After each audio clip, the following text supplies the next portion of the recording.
Adha berasal dari kata dhaha yadha, dhahyan wa dhuhyatan wa udhiyatan. Asal kata ini bermakna sesuatu yang melahirkan ketentraman dan ketenangan. Bisa berbentuk waktunya disebut dengan duha.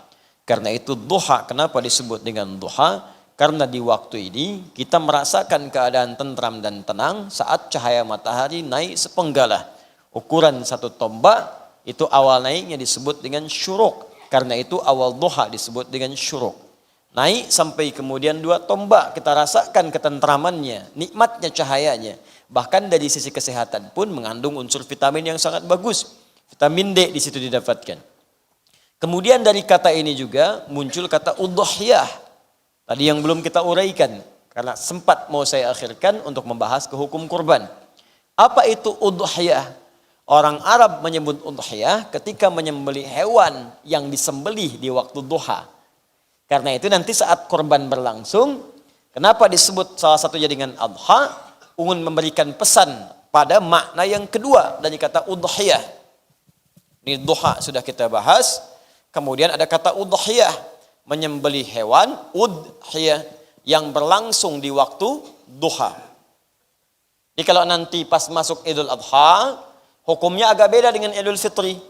Idul Adha, kenapa dinamakan dengan Adha? Kalau mengambil makna udhiyah ini, di antara maknanya adalah proses penyembelihan hewan yang dilakukan di waktu duha.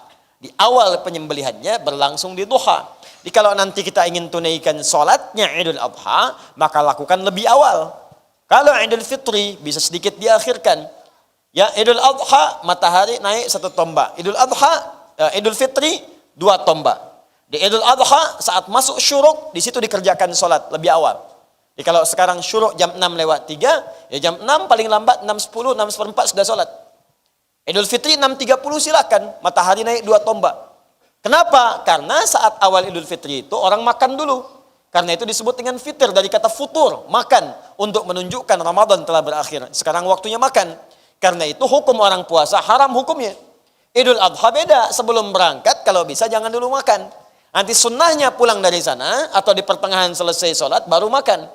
Karena orang kemudian makan dulu di Idul Fitri, ada jeda waktu, jenjang masanya. Maka boleh dia sedikit dipanjangkan untuk sholat idnya. Idul Adha karena tidak ada orang makan, berangkat awalkan supaya menyembelihnya dilakukan di waktu duha. Paham ya? Nah sekarang, baik itu duha ataupun udhiyah, pada mulanya seakar dengan kata duha. Kalau kita tambahkan hamzah di depannya, yang fungsi hamzah di ilmu saraf, salah satu fungsinya liizalatil makna ala syai'. Liizalatil makna lasiq ma'a syai'. Jadi untuk menghilangkan sebuah makna yang melekat kepada sesuatu. Jadi kalau kita ingin menghilangkan, menggelincirkan yang saya sampaikan sebelum Isya tadi, sesuatu sehingga terlepas dari kita, itu tambahkan hamzah di depannya. Ya hasuna, baik, tambah hamzah, ahsan, menghilangkan sesuatu yang tidak baik sehingga muncul yang baik-baiknya saja. Akrama dari kata karamun, karuma itu mulia. Kalau kita ingin hilangkan semua sifat sehingga membuat diri kita mulia, tambahkan hamzah di depannya. Gelincirkan, hilangkan, tenggelamkan sifat-sifat yang tidak mulia sehingga muncul kemuliaannya. Akrama. Paham sampai sini?